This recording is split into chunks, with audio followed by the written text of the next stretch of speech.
on today's programme. Could there be a green solution to help prevent scenes of flooding like this? From making crisp packet blankets to cake sales, the Oasis Hub here in Salford continues to raise money for those in Ukraine.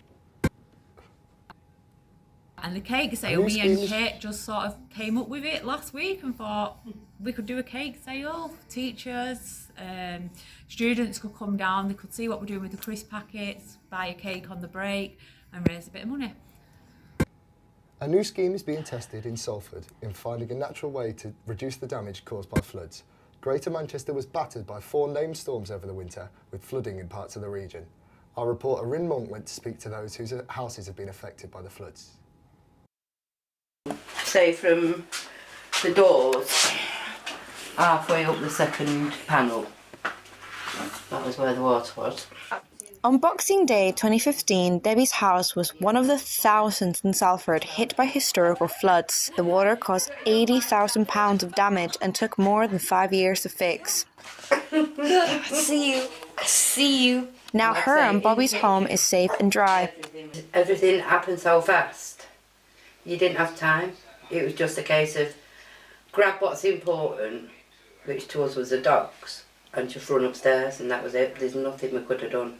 Greater Manchester was pummeled by 5 named stores this winter.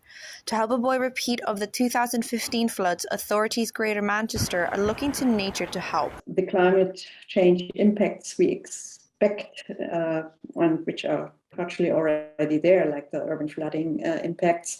These infrastructures are overwhelmed, so they cannot cope with it. So we need different approaches, and their nature-based solutions are one option to deal with it. Those solutions could include green walls and roofs, rain gardens, sustainable urban drainage systems by using trees to create a honeycomb structure. And these schemes have other benefits which are being tested at the University of Salford.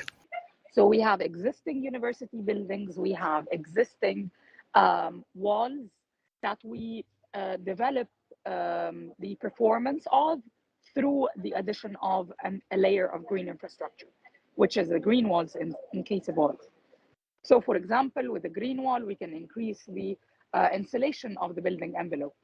We can use that. One of the things around the Living Lab as a whole is that we're taking a lot of the water that would have otherwise, the rainwater obviously and surface water, that would have otherwise gone into the network, and the university would have paid for it.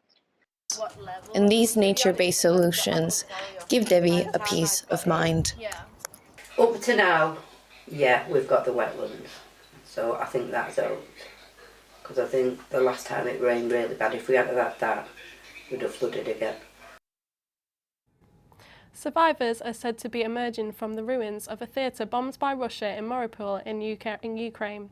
Over 1,000 people may have been inside, according to the city's deputy mayor. The theatre was still bombed despite children being written in Russian on the pavement. Despite being over 1,500 miles away, the Oasis Hub in Salford have been selling cakes to raise money to those who need it in Ukraine. We sent our reporter Ali Hussein to see how they were getting on. After weeks of tireless blanket making, the Oasis Hub in Salford have partnered with the Oasis Academy, who have now bumped up the effort to aid suffering Ukrainians by introducing a cake sale. The cake sale, along with the blankets, will go immediately to the Ukrainian appeal. Kate Forshaw, the Family and Community Engagement Officer at the Hub, is hoping for a big impact for their effort. And just how much money are you hoping to raise through the cake sale and whatnot? Well, it's going in the big Oasis pot. So as a school, there's lots of Oasis schools across the country, and they're all going in a general pot. So I think we'll just try and raise as much as we can. According to Statista.com, as of March 15th, around 1,174 Ukrainian civilians were injured in the warfare, causing many to end up homeless and in need of serious help. Just how bad is the situation in Ukraine? Well, Martin Shermer, who is the head of Manchester Metrolink, comes from Ukraine and has been emotionally hurt during the conflict. That's difficult, to be honest. It's difficult to accept what's happening, seeing the scenes. Even if I wasn't Ukrainian, I think it would be difficult to to see what's happening to people's houses, to people. And even more difficult knowing that family is there, and I think mentally I'm only just coping. It is hard. So how did the cake sale idea come about? Me and Kate just sort of came up with it last week and thought we could do a cake sale. As time passes in Salford, everyone around Salford continues to help in any way they can. Ali Hussein, Salford Now. Fish and chips is one of the nation's favourite dishes, but due to increasing costs, your next chippy tea could be on the rise. I'm joined with our business correspondent Liz Thieker. So what can you tell us about the prices going up? So the prices are set to rise between 20 to 30% at the highest. This is because of the ongoing conflicts in Ukraine and Russia. The UK government have placed a 35% tariff on imports from Russia regarding whitefish. Now, for the UK, they are heavily reliant on this. The imports that they get across the globe for whitefish are crucial. As a nation, it is in high demand. It's our national dish, and without importing it, we'd be seriously lacking the amounts we'd need to meet the public demand. In 2020, the UK imported 432,000 tonnes of whitefish, valuing almost £800 million. And comparing that to the domestic landings, we only fished around 47,200 tonnes. So we're not self-sufficient in this. Without these imports and raising the cost of the imports, it's going to have a massive effect on businesses and what we're able to get in the UK. So is there any other way to get fish? Well, no, we're not self-sufficient enough to be able to provide enough for the demand. And there's not really a quick substitute in this either. We can't just provide our own fish from our small waters, really. So what are local fish and chip shops saying about this? And speaking to someone today, their price for importing has doubled, really, which is having a knock-on effect on the chip shop business as a whole. So they don't increase just the fish price highly, they're having to level it out. So drinks, pies, chips, everything's having to be raised, which is obviously going to discourage many people from going to the chip shop because it's not going to be as cost effective as it once might have been. So you said there that drinks and things like that will be affected. Is it just fish that's affected? I mean, we've seen petrol prices going up. I mean, it's not. So 25% of the wheat industry is in Russia and Ukraine combined. So this means that batter and breaded products will increase, and they'll be harder to import, and for chip shops and supermarkets to put out like breaded fish fingers and battered frozen products. So you'll see an increase there. I mean, we've had a rough couple of years really with Brexit that caused problems with trading and fishing waters, and then we also had COVID, which again affected business so it's not drastically. just Russia, it's COVID and Brexit, So this just knock-on effect is just adding to that, really. Well, thanks so much for coming in and speaking to us today. No problem.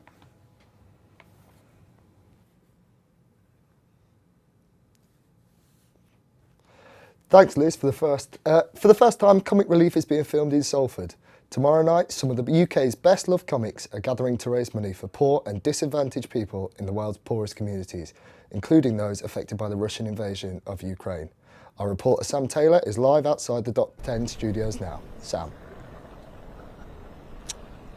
That's right, I'm here at Dock 10 in Media City, where right here, some of the biggest names in UK entertainment, David Tennant, Alicia Dixon and Lenny Henry are all going to be hosting and hopefully smashing the amount that they raised last year of over £55 million. But it's not just celebrities that are getting involved, it's also local people across the country and in Salford. Just this week, Shock Radio streamed their radio show for over 12 consecutive hours to raise money for Red Nose Day. And of course, schools across the city are all taking part in non-uniform days, hoping to raise money for Comic Relief. Back to you. Thanks, Sam. So we are now joined by our sports reporter, Georgie Hebson, who will be giving us the latest on sport in Salford. Yes, so Mark Leach takes his next step to becoming world champion after winning the Longdale belt. This came as an unanimous decision win against South London's Chris Bourke on Friday night. Leach is now the third man from Salford in over 100 years to become a British champion. Salford City Football Club played Rochdale on Tuesday night and drew 1-1, thanks to the equaliser in the second half, Marty Lund. The Rugby League World Cup in 2021 men's, women and wheelchair trophies will be on display at Selco Builders Warehouse between 9 a.m. and 10 a.m. tomorrow. The Selco branch is partnered with both the Rugby League and World Cup and Red Devils. The trophies will be visiting Salford schools throughout the day before they are on display at the AJ Belt Stadium when the Red Devils play Leeds Rhinos at 8 p.m. With St Patrick's Day celebrations happening throughout the UK today, our reporters Leon Redfern and Evie Pugh visited a pub in Salford to see how they're spending Ireland's big day. The new Oxford in Salford has the best gates in Manchester. We spoke to Holly Miller, one of the bartenders currently working there. By, as we said, the best pint of Guinness in Manchester. It's an Irish-owned pub with Irish owners, so the heritage is in the pub, and we hope to have a good crack all day. We'll just get rid of them bubbles. We've just gone to St Patrick's Day, your perfect pint of Guinness. Been given the award. The award's just up there. The award's just been put up. Yeah, we got given the award this week, so. Oh, that's perfect. No, it's just walking. Just walking, yeah. Just walking, yeah. That's perfect, thank you. We try out the famous Guinness. Leon Redfern, Keys News.